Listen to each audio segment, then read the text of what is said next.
setting up the meeting for YouTube Live. Of course, they fire up the hedge trimmer. Okay. And cue the hedge live. trimmer. Okay. Hi, Valencia and crew. I apologize that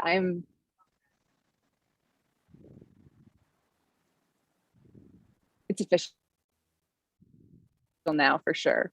So we pre-apologize now for the hedge trimmer in the background. They just know, right? Cue the hedge trimmer. So hopefully the hedge trimmer's been put away for now.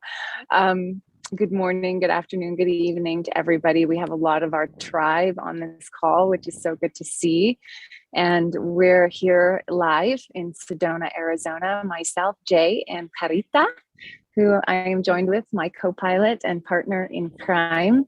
And we've just come from the Miami crypto experience, which was an incredible experience. And we've made our way to Sedona to come and speak and MC at the Global Freedom Convergence. And so we've met with some glorious humans, not the least of which is Sadiq, who is a brother from another mother. And when we first heard him speaking, he was introduced to us by Valencia. It was kind of like the male version of me. He was saying things that, not just kind of close to what I talk about, but verbatim, word for word.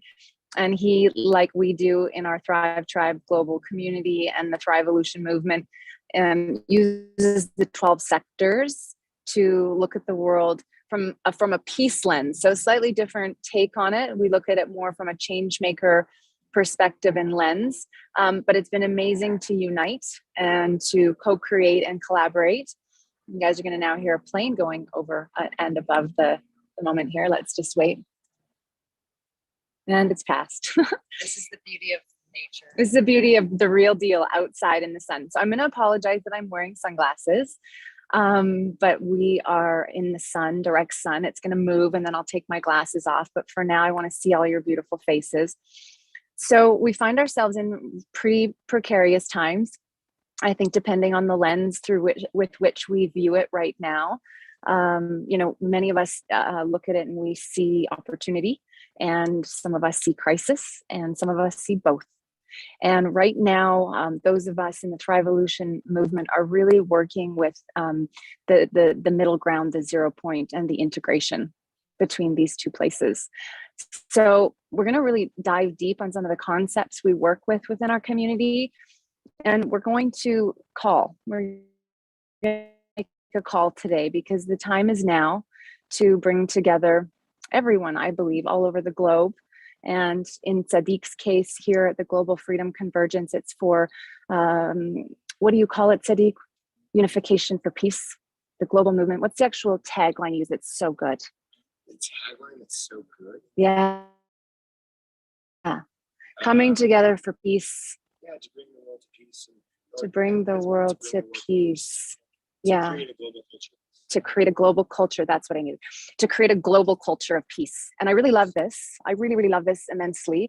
And how is peace achieved? Well, we're going to look at that through a couple of different lenses. We're going to look at it through all 12 lenses today because we're not going to mess around and waste time anymore. Okay, we've been really working with meeting people where they're at, which is a really valuable thing to do. And yesterday, as it works, the universe, the divine infinite being that gives us everything that we need when we need it, had me on live with a character who works at the level of relationship. And he was a hard nut, Sadiq. He was a hard nut. And I loved it because he basically, not saying I agreed with everything that he had to say, but he basically said, no more pussyfooting around. No more, treading lightly. That time has passed to tread lightly. The time is now to stand with our swords and our shields and to protect and also to honor really that inner awakening that's happening all over the globe. And I believe we're in a birth canal. We're not going to go around this. We have to go through it, and we're getting squeezed. And so how are we all leaning into what's happening? Right now, Carita and I, we, had an interesting time crossing the border into the States Our country's moving into an interesting situation. We have tribe members in Austria, in Australia. And as we feel a closure coming in on our freedom and sovereignty, we simultaneously see the expansion. And this is what's so beautiful about the perspective through which we view the Thrivolution, is that it's integral, is that everything that we do really honors the fact that nothing is separate from us.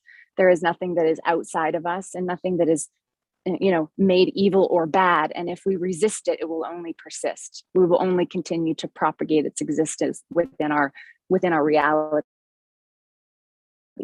So we really can ask deep questions about what's going on.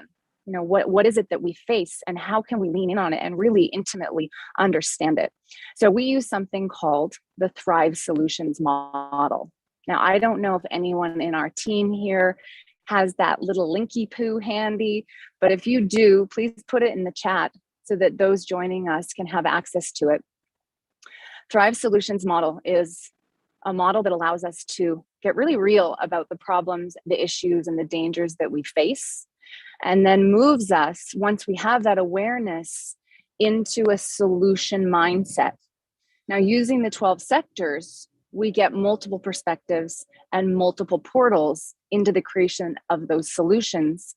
And at Thrive, we use luminary leaders and hold council to be able to not only share what we're doing within the tribe, but source it out globally to all those for a call for unity and for change making. So we're going to dive in a little bit on that today. We're also going to have a look at several of the different tribes and how they work, so that those of you viewing can understand how they create leverage, and how something we like to call cross-pollination amongst the tribes, which really ultimately means that 1 and 1 makes 11, not 2. When we work with this, we call it radical collaboration. You can call it quantum collaboration. And so we really invite all of those of you watching to step into the idea that we really work towards understanding all aspects of all sectors, and then move towards a unification and a galvanization as a tribe, as a team of change makers. Now, I do want to just lay the foundation that we'd use blockchain technology. Okay, we use a lot of different call them freedom technologies. And these freedom technologies are profound in their ability to assist us as change makers in creating rapid transformation.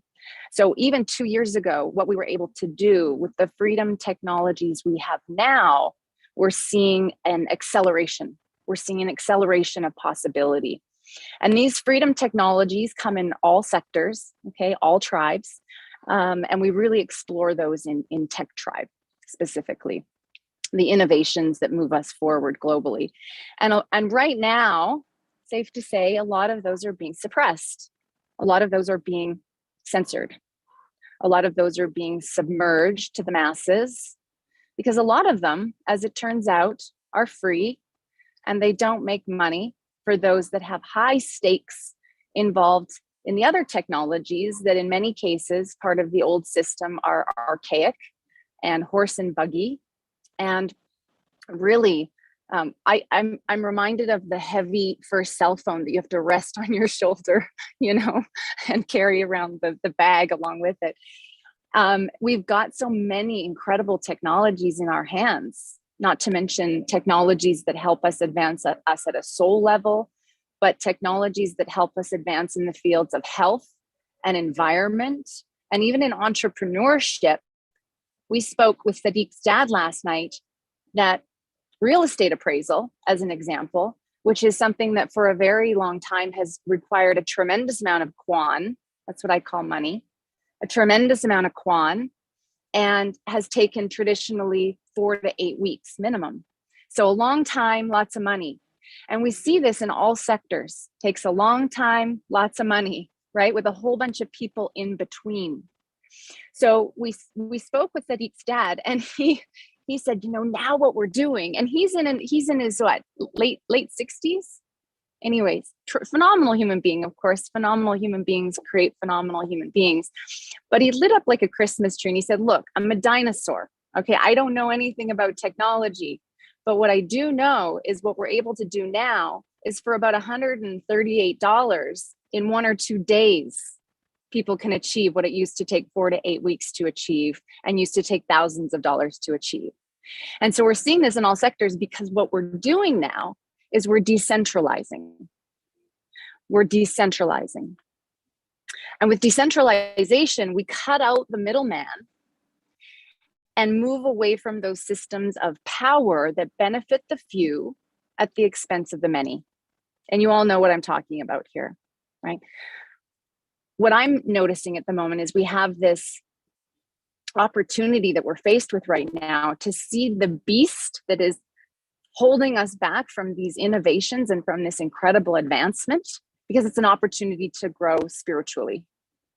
It's an incredible opportunity for us to face ourselves, face what we've created as human beings, and simply to course correct and to see inside what's holding us back, that's manifesting externally, that's showing us where we're holding ourselves back.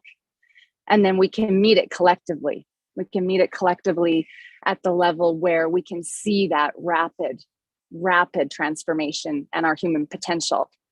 So decentralization as a concept is fairly new to a lot of people because in our culture globally, having many middlemen, having many people in between a transaction of either money or resource or business exchange, all the different ways that we work within a hierarchy is basically a pyramid, okay, that says the person at the top benefits the most and the people at the bottom work the hardest and benefit the least. Now, in the monetary system, for example, we see something happening that is quite extraordinary right now. In the news this morning, Hillary Clinton, of all people, I actually honestly almost fell off my chair when I saw that Hillary Clinton is talking about Bitcoin overtaking the US dollar as the reserve currency of the United States of America. Now, if Hillary Clinton is talking about that, we can be sure that it's already happened, right? Hillary Clinton is not getting out there and talking about that unless it's already a done deal, my friends. So this is a sector where we've just come from the Miami crypto experience, where because we are A, women in blockchain, B, at the front line of innovation in tech, and C, getting out of that old system that is the horse and buggy, archaic dinosaur that it is. It's just slower, it's less effective, it just doesn't work as well. And now because we've been holding it back for so long, it's like we've been sitting on it. And now the powers that be, the earth's shaking, they're trying to hold on to the old system. And we're in a geyser. And because the rubber band has held down for so long, now, my friends, hold on to your holy shit handles. Fasten your seatbelts, because we are about to catapult, let's say 40 years of pullback into a whole other world very, very quickly. And that world is a decentralized world that redistributes supply, resource, and wealth back into the hands of the people and out of the hierarchy into community systems, co-creation systems, and collaboration systems. And at Thrive, we call that the cofactor. So that lays a nice foundation for everybody. We look at real life examples. We have our Thrive community calls weekly where we run council. And this is the invitation for all of you globally to join us in looking at the issues that we face in all sectors. So I'm going to take a moment to see if anybody has any questions and just pause so that we can land that plane. That one that we just enjoyed. Covered a lot of ground there. And we're going to move into some visuals after this. So does anyone kind of want to just comment or co-create with us? Because that's what we do. Yeah, it's not a plane. It's more like a spaceship. Yeah, it's definitely a spaceship. It's a friggin' rocket. It's a Batmobile. It's a Batmobile, but like, the new version. So this is actually, I'm glad you spoke up because you hit me with retro futuristic. So that's also something that we're seeing within the tribes right now, within our Thrivevolution, is that we're seeing old ways of being that work, right? Because you get these people out there that, burn the bridge, burn it all down. It's like, no. I mean, this is not a revolution. This is a thrivevolution, right? We've done the revolution. It works okay, but ultimately, right, we're moving into technologies and innovations that are so much more advanced in their frequency and vibration and their ability to not have to burn. We don't have to burn anything down. We just have to let go. We just have to unclutch. It's just their time to just be let go of. So this concept of retro-futuristic means, and I love Eco Tribe Karst because this is a really good example of where we're taking things almost like we're going back in time. Everyone's like, we got to go back to, be off grid, get rid of technology. People have this nostalgia for going back to the way things were when they were simple. But here's the reconciliation that we have to make is the digital world is not going away. I think it's safe to say that we need to befriend it and to use it as a tool to enhance our lives, but on our terms, right? Going and this back is to the future. We're exactly Marty Yeah. McFly style. Yeah, right. Yeah. And we actually have Gary Lachance here with us, who's from Doge Disco. And I feel like Gary is the epitome of going back. He literally looks like Marty McFly. He's super retro, and yet he's in the future at the same time. That's exactly what I mean. Yeah, that's us. It is. And because what we're doing is we're taking what works and leaving what doesn't. And we're moving into this future of freedom, which is the name of our upcoming summit coming up in the spring of 2022. And we're moving into this incredibly exciting co-creation where we understand that before the reality comes the dream, and we actually begin to dream again using our visualization and using our powers of manifestation to live into that which we desire. And where we are right now, that seems like it's a really long ways away, but I assure you it is not, because the band is about to snap. And that's scary for people. That's scary for people. And we're going to hold space for that.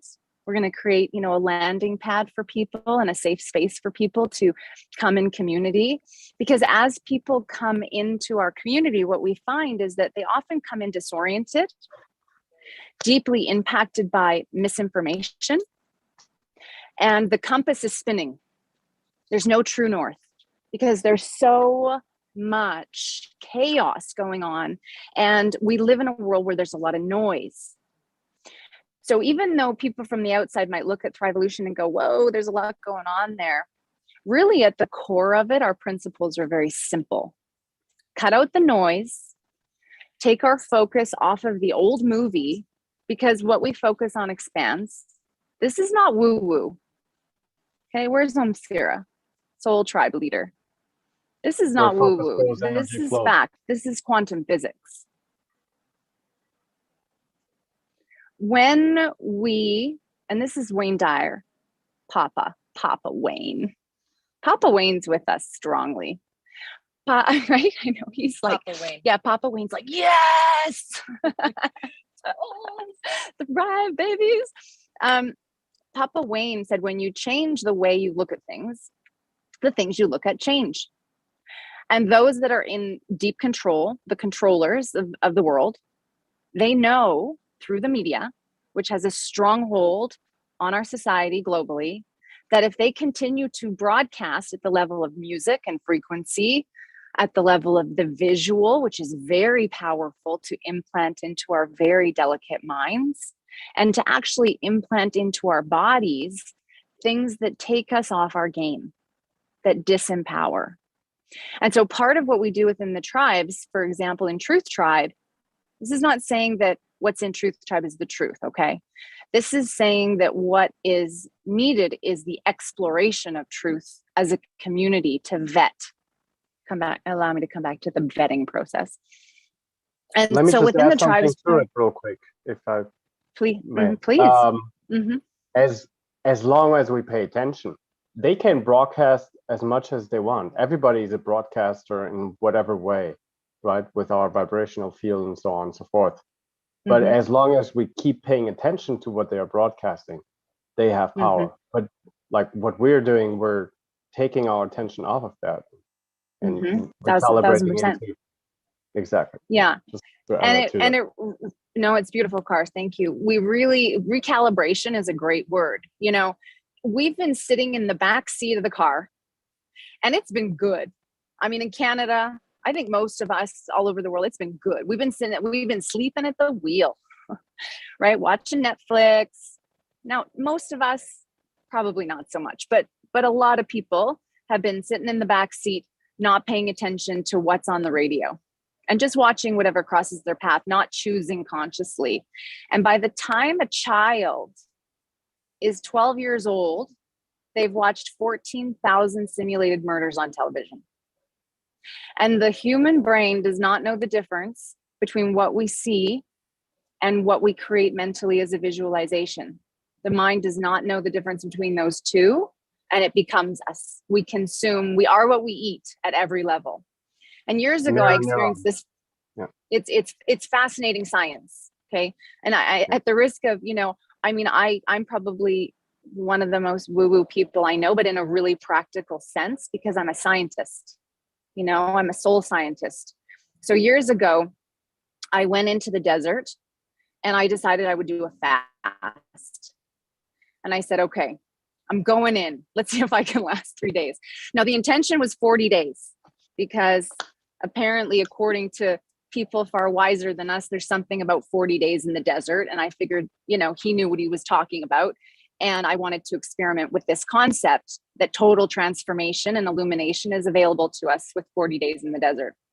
Now, my human mind told me I cannot go without food for 3 days, let alone 40. And why this personal story is so valuable to the conversation is that once we move into a fast, the body says, thank you. And then we're no longer hungry. And the fast is broken when on the other side of it, you're hungry again. This is when your body tells you you're done the fast, you're done the cleanse. Now, I had set the intention for 40 days. And on the 39th day, okay, I hope nobody's having dinner, I lost 6 feet of mucoid plaque out of my colon. I was young, but it was all of the stuff that I had consumed that took form inside my colon, which is where we digest and assimilate life. And it also doesn't allow us to take the nutrients from life and absorb them through the colon. And it was hard. It was black. I was 26 years old. It was black, like rubber and dark black because of iodized salt calcifies it. And as I released it in the desert, and that is a whole story, I've written about it, and we can post the article at some point and open up the conversation in some of our tribe talks, because it's a good one. I mean, I was so scientific about it. I took the little pen and I measured it, and, I geeked out and hung my enema bag from a tree 3 times a day. And anyways, skip to the end. I basically started to release everything that I had taken in. And it was then that I realized that what I had been consuming emotionally, mentally, spiritually, and physically was being released. When I was 6 years old, I snuck down the stairs at my grandpa's house and watched Poltergeist at 6 years old. And when I saw that coming back out through my consciousness, I really realized the power of what we put our attention on at a level that I can't express to all of you. It was so real. It was terrifying because it wasn't like it happened over years like we do it. It happened in minutes. And I thought I was going to die, actually. And when that process was complete, I wasn't hungry. I was really disappointed because at that point I thought, you know what, I'm good on this. I want to go on. I want to be on the other side of this experience now. And I feel like we're kind of there right now. We're not on the other side of this yet. And we have to know our coordinates on the map. It's really, really vital that we know where we are. And so now we're bringing the map makers together. That is what this is about. This global freedom convergence is about bringing the map makers together and putting the puzzle pieces together.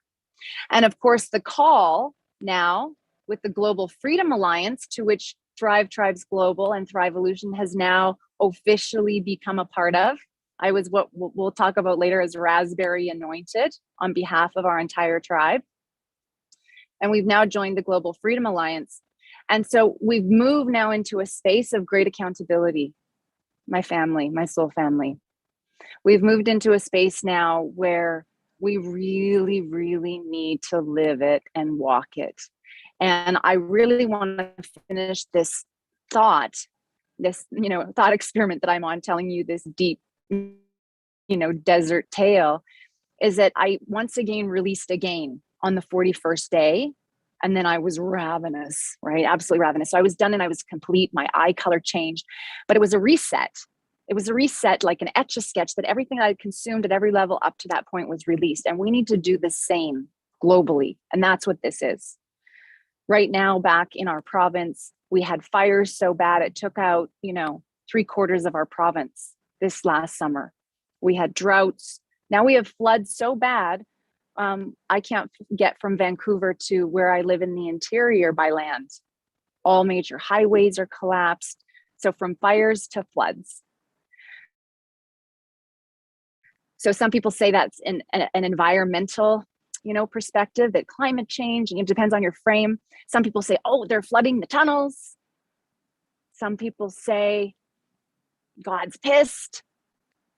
Some people say it's an opportunity. So right now we're in a process of self-discovery personally, but also as a tribe. And this is the call for us to really lean in now, because it's starting to really happen. Back home right now, we have no food on our shelves. So we've been saying for a while now, it's coming, it's coming, it's coming. And now we're getting squeezed. And what are we going to do about it? Well, this is when it gets really good. This is when it gets good, my friends, because this is where now we rise and we thrive. Now, this may feel like a really, really lofty conversation to those who are in our world. And maybe even some of you listening in on this can't get food on the table, or you're barely making it. You're barely surviving. So this concept of thriving, or this concept of changing the world, feels really nebulous. Feels like fairy tales and unicorns and, pie in the sky. And I get that there's a lot of people that will feel that way. But really, this is about reaching out and giving a hand to those around us and reminding them that they're not alone and that we're not meant to do this alone. Because we've been put into a position where you can't create any more separation externally to show that there's no such thing as separation. There is so much separation to the point where we even have a particular metric, 6 meters apart. 6 meters apart, you must stay. The amount of people dying from loneliness right now is bigger than any pandemic. So again, that rubber band gets pulled back to say, how can we achieve the opposite? Now, here we live in 3D land on planet Earth that's so juicy. You've got pleasure, you've got pain. Is pain bad? Right? The perspective here, man, woman, up, down. We live in this incredibly beautiful duality, and we can't live on one side of it. We need to embrace the opposition. So what does embracing the opposition means? It means we are the opposition. There is nothing that is not us, spiritually speaking. There is nothing that is not us. Now, again, not woo-woo, okay? Science, proven. We could put all sorts of things in the chat, I'm sure, but proven. This is fact. We know this. I know this because I've died multiple times. And now I'm here to remind people who we are, so that in this deep divide, in this deep separation, whether it's, liberal, conservative, red, blue, all of the bullshit that we face that tells us that other people are separate from us and everything that we are not. What happens if we shift the script and we look at people as to what we are and find what we have in common as opposed to what we don't? So I'm going to take this opportunity to very briefly describe how we meet people where they're at. Okay. So if you're an entrepreneur, you come to the table. Okay. You don't come to the table and bring anything other than your acumen, your business skill, your ability to change, create change at scale with your gift. If you are someone in education, you come to the table with that gift. If you're someone in an environment, if you know how to grow food, if you know how to build incredible Thrive sanctuaries that we will have all over the globe, that we're working now to tokenize land share, thriving sanctuaries all over the world. We're not paying attention to the old movie, like Karsten was saying. We're building our own. We're making our own movie, and we're the actors, we're the producers, we're the co-creators completely. And we're not interested in it. It's just not interesting anymore. It's just not interesting to watch that movie. So I encourage all of you to shut off your TVs immediately if you haven't already. I encourage all of you to move away from the things that simply make you feel bad, that don't feel good in your life. This simplifies it, and move towards the things that feel good. And whatever your skill set, we invite you to come and to give your gifts, to come and build business with us. We build blockchain technology that supports the redistribution of wealth and takes care of people who can't get food on the table, right? By bringing people together to work together for the whole, to thrive. So because we have all 12 sectors, we actually work with a concept called global tribalism. And global tribalism allows us to think globally and act locally. So to outsource precedent and amazing resources like, I love what Sarah just said. Yeah, brother. It allows us to outsource. For example, lawyers are setting precedent all over the world, but we don't know about it because this is where we do centralize, is when we unify. This is the only time that we're really excited about centralization. So within that centralized ability to unify, we work by sector, by tribe, to really dig deep on the solutions because it's so effective and it gets results uber fast. And when we get those results, we elevate ourselves really quickly because seeing those results gives us the breath of life. Breath Tribe, by the way, you guys. Breath Tribe and Kind Tribe are exploding right now for the obvious reasons. Freedom Families is exploding right now. So let's put the link tree in the chat so people can find us. The mothership is Thrive Tribe Global. We're very quickly moving into our Thrivevolution Changemaker blockchain. And find your Thrive Tribe. Hashtag that. Find your Thrive Tribe. And then throw in some Thrive hacks. So our luminary leaders are starting to do that more and more, but just little things as a community that we can throw out that help people. Hashtag Thrive hacks. And just start having fun with the concept of thriving. It's obviously a spectrum. You know, we don't survive to thrive, 0 to 100 in 5 seconds. It's a process, but we continue to elevate each other on the journey. And the plan is that we really enjoy this journey, even though we're in the birth canal and we're getting squeezed.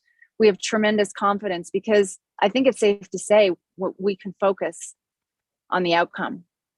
And when we know the outcome, we can reverse engineer it. This is a time of great global awakening.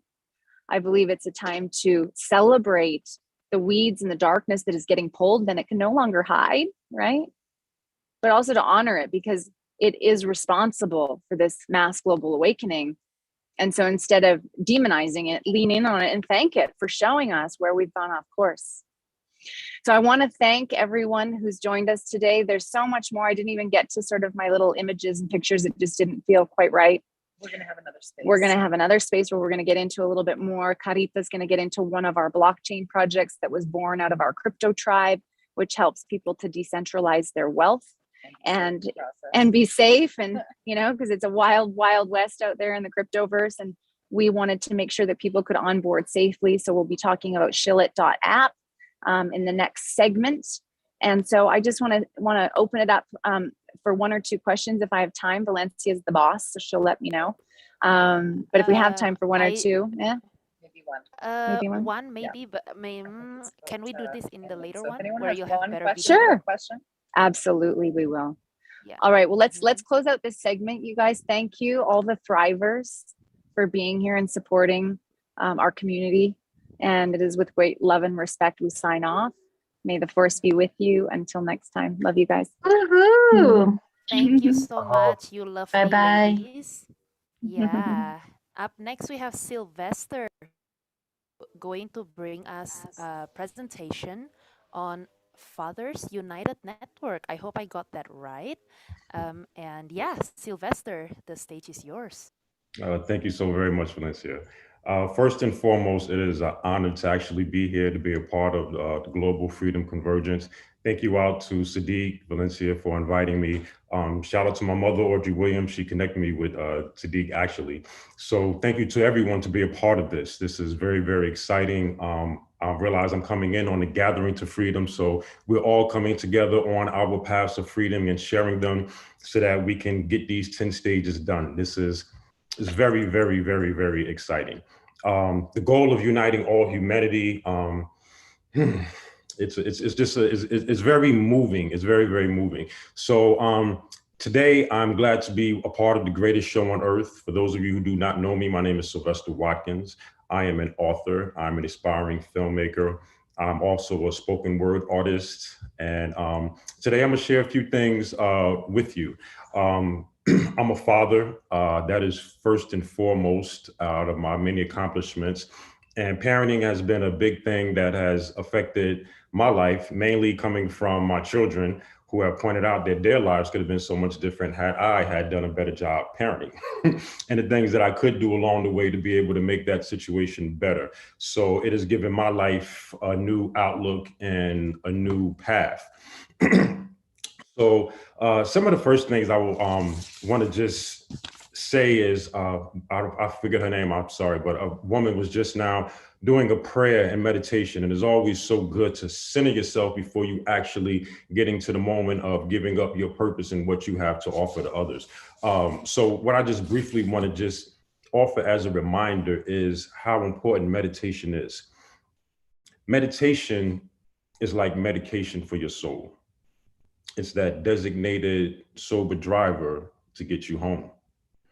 When your mind races and you can't separate what you think from what you know, I'm pointing to my heart. Meditation is like medication for the soul. I'll say that one more time. Meditation is like medication for the soul. It's that designated sober driver to get you home. When your mind races and you can't separate what you think from what you know, meditation is like medication for the soul.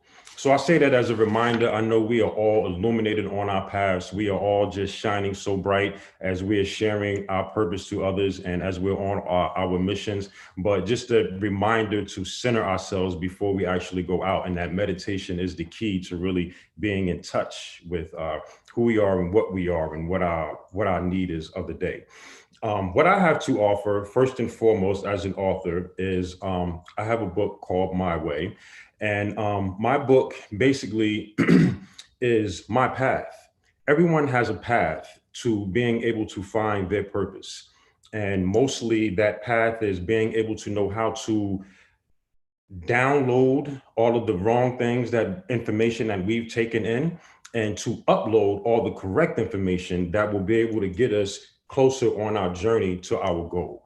So what I have done is I created my path and I put it on paper and I turned it into books so that people could be able to view my path in a way that I went, so that maybe their path can become illuminated. And if it's not, maybe they can see from some of my mistakes and my challenges how to create their own path. Just real briefly, I'll bring up a few of those chapters. I don't want to go too much because I really want to speak on the fathers, but in the book, I bring up first and foremost the idea of wanting to change. There has to be some things within us all that we're not happy with, whether that relates to your finances, your job, your spouse, your parenting, the way that you look, the way that you dress, many, many things that we would like to change. And some of us don't even have the courage to change. And those of us that do have the courage don't know where to begin. So I began by saying that I wanted to change. And in the first chapter, I put it out there that I did not know how to change. I knew how to make the wrong mistakes and how to make the wrong changes, but I did not know how to make the correct changes. I went on to the next step in the next chapter and began to say that as I'm beginning to do these changes, I'm doing my best. And again, as we're on our roads to finding our path and our purpose in life, it's self-reflection. So we have to look at ourselves. So I was telling myself I want to change. And at the same time, I have to look at I'm doing my best and question myself, am I really doing my best? And it became very obvious and evident to me that I was not doing my best, because if I had been doing my best, I would not have the list of changes that I wanted to make. My list would have been much shorter. So I then began to realize that I had a goal of wanting to give my all, but I truly wasn't giving my all. And what was hindering me from giving my all, which is my next chapter. The next chapter was, it's not my fault. Now, as I began to take this process on of the building blocks to my purpose and to love, this is all about love. So finding your purpose is also in the event of being able to love yourself. So it's not my fault begins to address taking accountability. And I needed to take accountability for the decisions that I was making in my life. Certain changes, certain situations were always coming back to the same thing. No matter what things I try to do in my life, I would find myself in the same spaces. And I would say, I want to change. I'm doing my best, yet I'm back at square A. I feel like I'm moving from B to C, but I'm back at square A. And say, well, it's not my fault. I'm doing everything right. It's not my fault. But in essence, it was my fault. There were some things that I could have been doing better. I was not doing my best. And there was some things that I told myself I wanted to change, but the work to actually do these things to make them change, I wasn't doing. And that accountability I need to take for myself on my path of finding my purpose. Lastly, one of the other last chapters I want to share with you is I love you. And this is very big because this is what the whole book is about. This is what everyone finding their purpose is about. It's about love. It's about finding that love within yourself so that you can then begin to have it illuminate outwardly and others can see that you love yourself and that you have love to share so that they can then join in as well. And you can build that love to an agape love. So I love you is something that we all, and I realized that I was saying every single day, several times, whether it's to family, whether it's to friends, whether it's to anyone. It's saying, I love you, I love you, I love you. And at the end of the day, I started noticing I was running through the day, doing this for this person, doing that for that person, telling everybody I loved them. And at the end of the day, guess what? I wasn't loving me. I wanted to change. Thought I was doing my best. I was not necessarily taking the right accountability. And at the end of the day, I realized that all these things were conducive to love and pointing out whether I was or whether I was not truly loving myself. So that is my book, is My Way. It's I Want It All, and the subtitle, I Want It All. And many people have questioned that. And the reason is I saying I want it all is because I want it all. I want love. I want peace. I want happiness, freedom, purpose, prosperity, wealth. All of these things we have or should have, and we take for granted when we don't have. And I don't feel that it's wrong that we should not want these things. So I definitely want them. So my book is My Way, I Want It All. And I will show you and tell you how you can be able to find that book and share some more things with you from that a little bit later. But I just kind of want to move on. I just wanted to bring that up, that that's something that I've just brought up about my self-reflection that I wanted to be able to share with others. Gonna do another poem or something that I wrote that I want to share with you guys. And it's actually entitled Love. It's off of a poetry CD that I released a few years ago. But as we're just talking about love, is just very, very heavy on my mind and my thoughts. So I wanted to share it with you. Okay, love. When you're incarcerated and everyone disappears, and someone who you didn't even know or talk to regularly just appears in your corner, mentally, emotionally, sometimes even financially, by your side until you stand on ground, even when they were never asked to be. That's love. When you care for someone so much that you break off a relationship for the sake of their happiness, even in the turmoil of your own. When you've been hurt by the one you trusted the most and you put away your own pain to make sure that that one knows you care, that's love. When a mother tells you that you can be and do anything you want and that you can reach for the stars. When a dad actually shows up with money and his time and is there regardless, that's love. When an aunt oversteps her boundaries and becomes a second mom, not only to you, but the whole community. When an uncle sacrifices his sanity for the sanity of entire family. Now that's love. When a sister cares for her brother so much, she takes on her mistakes as her own for them both to grow together. When a daughter tells her father, I forgive you and I'm thankful for you after he's abandoned her for years at a time, that's love. When a son can feel his dad, even though he's never met him, and search for him and allow him to be a dad, that's love. I say this because love is a community. In the poem, it shows love from father to child, love from sister to brother, love from mother, from father, from aunt and uncle. But the love is community. And that's what we have here. It's a community of love. But it starts with yourself. You first and foremost cannot love anyone unless you truly love yourself. You cannot trust anyone with your love if you don't truly love yourself. You cannot seek to be happy and find true happiness in this life if you don't truly love yourself. Now, the main thing that I came here to talk about, with all that being said, thank you for hearing that, was fatherhood and parenting. Because see, once my children sought me out to say, hey, you're not being the number one dad, we need more from you, guess what? That made me go on my path of love. That made me pull out all of the things that were in me that weren't correct so that I could be there for my children. So in essence, I thought I was preparing myself to be better for them, but I was preparing myself to be better for me so that I can be better for them and be better for everybody once I was better for me. But I'm reaching out to other men because this is the place and the role and the part that I play in this life. Parenting, there's a lack. I'll say that again. Parenting, there is a lack, and that lack comes from us. Women have got us all the way here and have continuously playing their part. The men were in the homes before. We've not there anymore. Divorce rates are very, very high, which I understand, but parenting has nothing to do with being in the relationship with the mother. That's in relationship with your child. So fathers, I'm reaching out to you because what I have created is something called Fathers United Network. I know it's not easy from my own personal experiences to know what is the right thing to do with parenting. Women might have that immediate natural instinct of what to do that we don't have.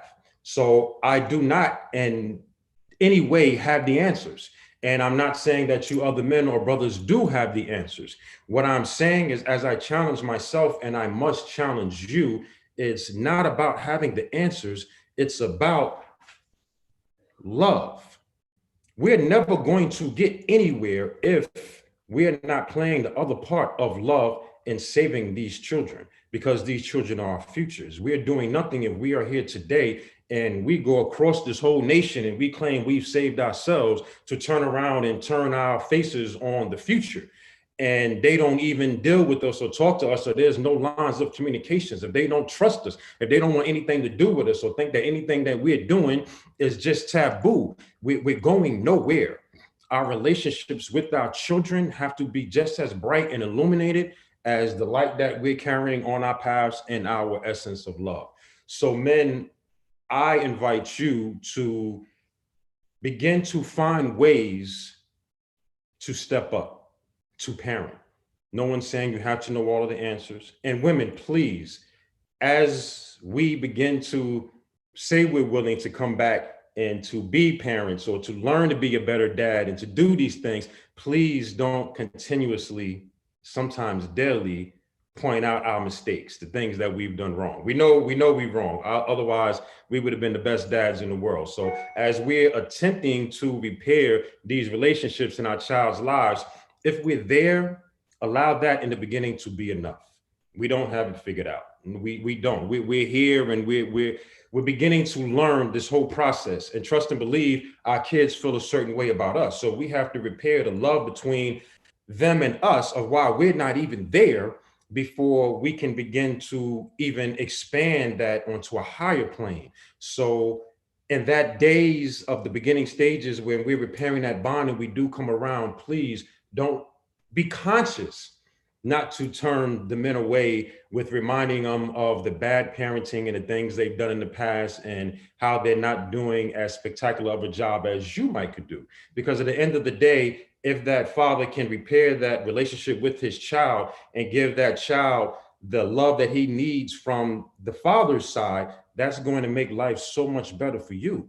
Because we know, whether you admit it or not, every day in your prayers is that your child has two healthy parents so that they can be fruitful in this world. So when us fathers are attempting to come back and repair these relationships with our children, please take a moment before pointing out the wrongs and the things that we've done. Please allow us just to at least get our foot into the door and to begin to find out what it is that parenting is all about, and create that love again with our child as we've created it with ourselves, so that we can begin to take those relationships a little bit further.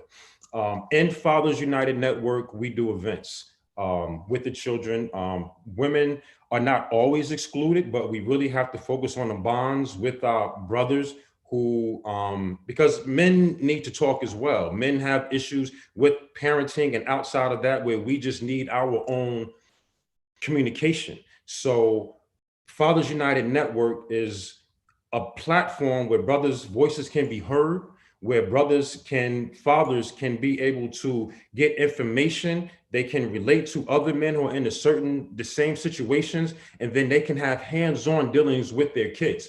So we have events where you can bring your children out, and locally, say if we have a car wash, then you have hands-on to bring your kids out with other men and their other kids while we do a community event. So it shows your child you in a positive light.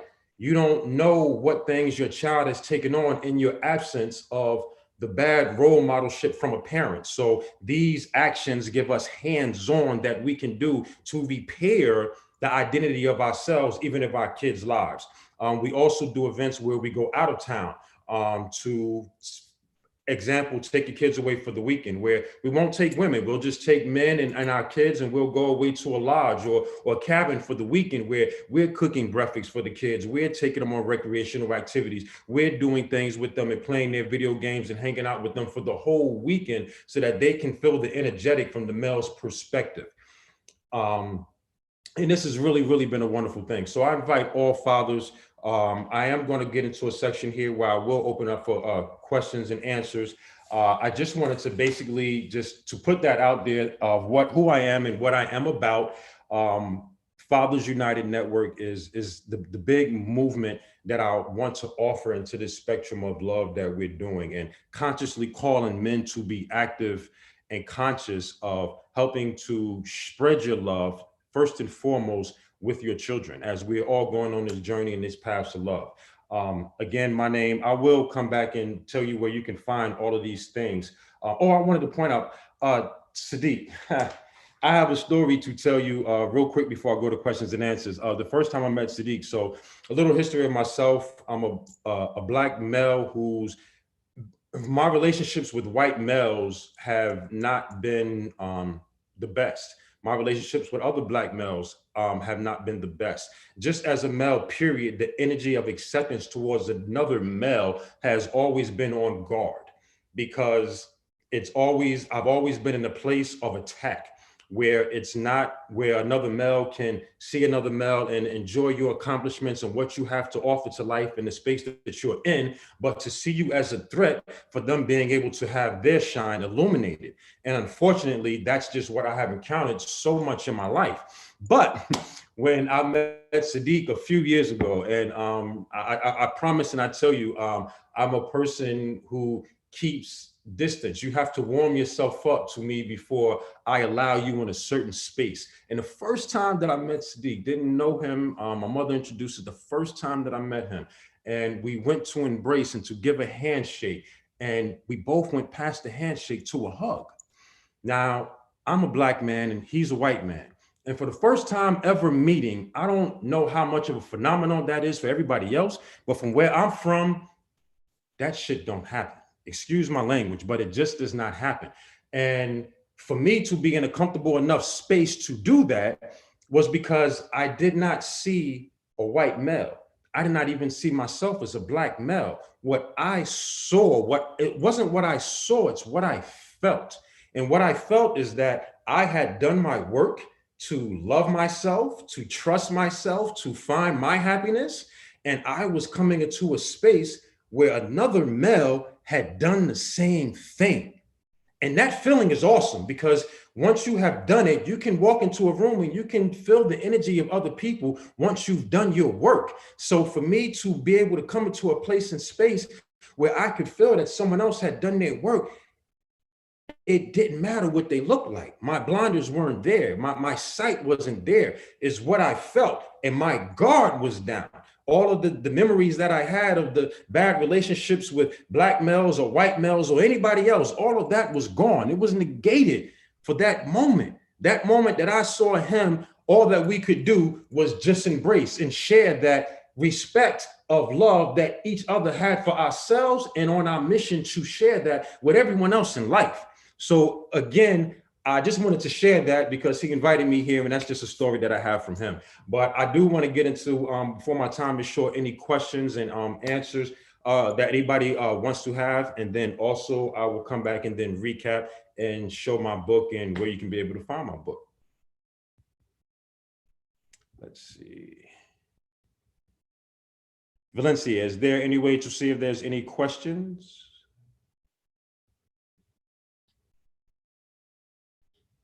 Hello, hello. Okay. Well, I just wanted to oh, express my appreciation for what you're saying, man. I really feel you. appreciate that. Thank you very, very much, brother. Thank you. Thank you. Yes, especially, the thing about fatherhood and so on. I'm a father of two, actually, separated from both moms. I've been separated from my kids, and here in Portugal, I'm in Portugal, Lisbon. Here it is something normal, it seems, to kind of take the kids away from the father and hand it to the mother, so to speak. And like whatever decisions are taken are always taken from that perspective, that mother is more important than the father. And kind of also went through a lot of trauma with that whole thing, and am still separated from my kids right now. And I really needed to make peace with myself, with all the efforts that I've put into trying to kind of prove myself that I'm worthy. Yes. Without success. But really the most important thing for me was at one point just to find myself and be at peace with myself and know that I'm worthy, whatever. Yes, definitely. Because if you don't believe in yourself, even if you had your kids, you're not being the right role model for them.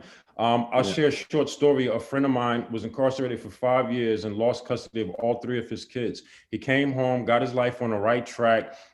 He went through all the correct courts. Fathers United, we talked with him. We helped him do some legal work, find the right lawyers, and he got custody of all 3 of his kids. All 3 of them with his convictions. So you can, not saying we all have made the wrong paths, but even people who have gone down the wrong paths, made mistakes, got incarcerated, got their rights taken away, we still, as long as we empower one another and really want to be in our kids' lives, we still can do it. There's ways to do it. You can still get full custody back or have enough custody that you play an active role in their lives to where it changes their lives. So I definitely applaud you, brother, for just even having the conviction to want to be there, because a lot of men just,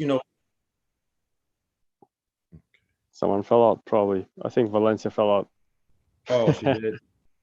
Yeah. It said the recording had stopped. She might have fell out. But I definitely applaud you, brother. I'm not sure where the time is at, but I definitely applaud you. And I'm going to share all of my information here. Please reach out and link. I would like to be any type of help and support that I can be there for you as well. Just as fathers who go through the same thing, to be able to have that bonding helps out a lot, 100%. Awesome, man. Thank you so much. And yeah, man, like next time we meet, I'm sure we will, I'm going to give you a hug. Hey, definitely. I'm gonna hold you to that. Awesome, man. So nice. Thank you so much, man. I have a question, Blossom. Yes, Blossom, you have a question?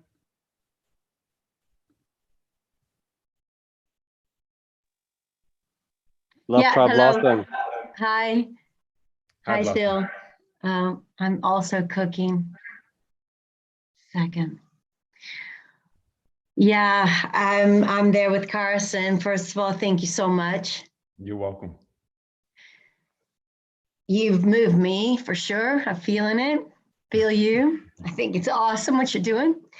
And I'm also in tears because of what Carson just shared, because I know him and I know his situation. So my question is, one second, I just got to turn off the fire. Okay. To you, my children, they're young adults. My youngest is 20. What advice could you give? Like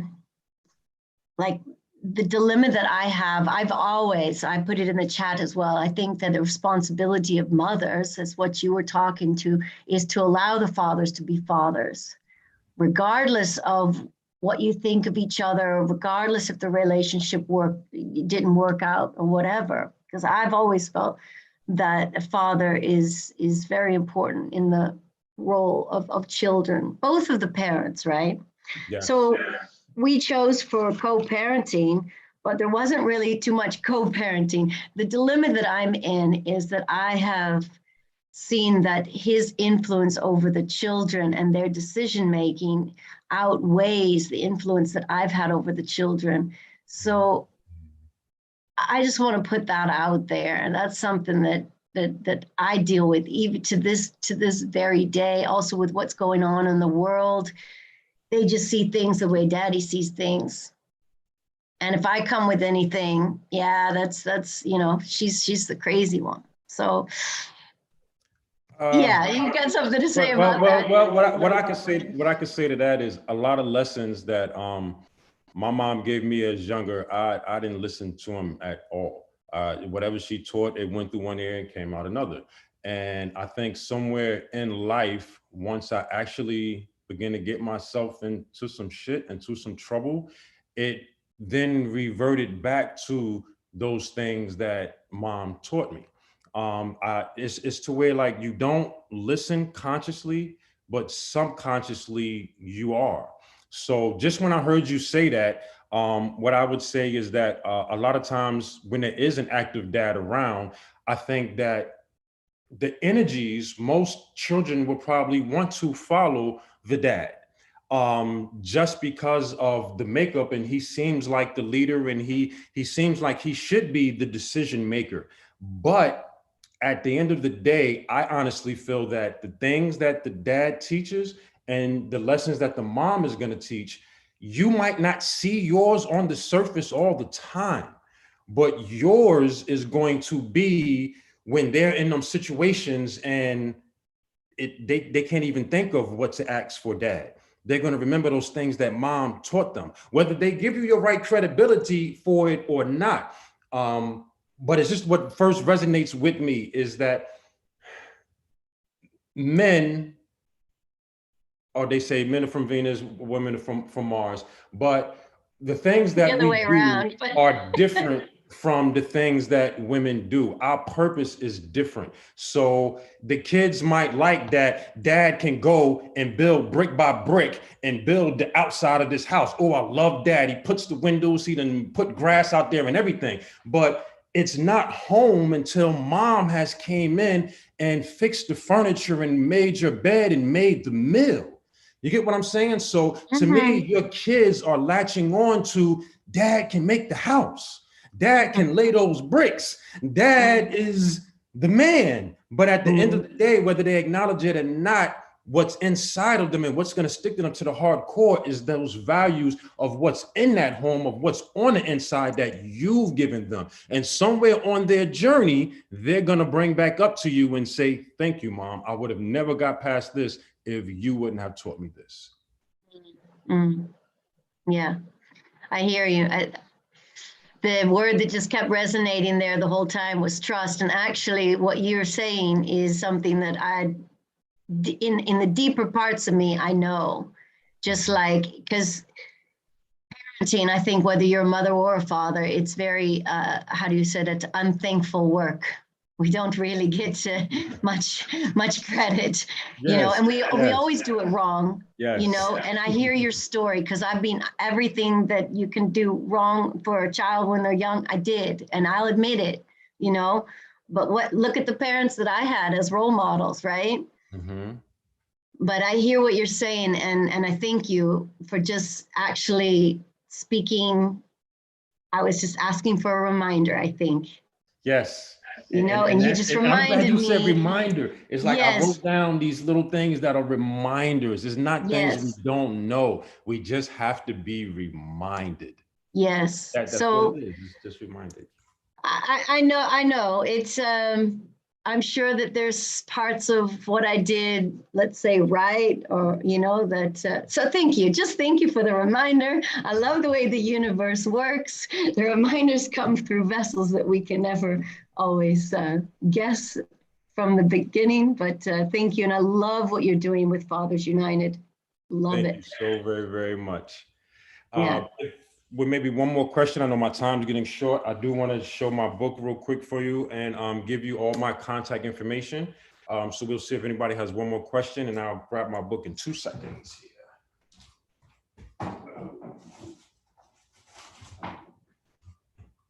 Okay, so real briefly, this is my book. It's My Way, I Want It All, Sylvester Watkins. This is the front. This is the back. From rock bottom, there's only one way to go, all the way up. And my chapters are actually very, very small. As I spoke to you before, um, for instance, I'm a good person. These chapters are just take one brief, quick look at one page, and then it'll go to the next, to I Will Do It Tomorrow, The Art of Procrastination. These were all just very quick reminders, as we said, it's not my fault as we're going through our daily journey. Now, my book, I put on my own website. It's www.mywayshops.com. Again, www.mywayshops.com. I chose not to go to Amazon and Barnes and Noble yet because I do want a personal relationship with the first 500 or so people who buy my book. I want to be able to engage with them and even do speakeasies before it goes on a global level. So I keep it on my own personal website, www.mywayshops.com. You can find me on Facebook, Sylvester Watkins. Also on Facebook, I have the Fathers United Network. So any men that are on Facebook, please come join. Women also, you can come, but I just ask that you kind of be silent. You can come and pay attention and listen, but on the conversations, please just allow the men to do what we do. Also on Instagram, at Sly_Watkins. Again, Instagram at Sly_Watkins. And please, I am here willing to be a vessel in any way that I can. I will come out and speak. I will come out and share poetry. I will come out and do book signings. Anything that is conducive to being productive in our lives. And I'm a willing vessel and willing to be a part of that. Thank you so much again to Sadiq and Valencia. This is an awesome, awesome gathering on the way to freedom. I'm so happy to be a part of it. I look forward to hearing from all the other presenters. And just thank you very much for having me. Thank you Awesome, so brother. much. Amazing, Thank you, man. amazing. Thank you. Yeah. So we're gonna take a very quick 4-minute break before we bring in Peter, who's gonna be up next. We will also pause the live stream and restart it. So those of you tuning in from YouTube, we'll be back very shortly.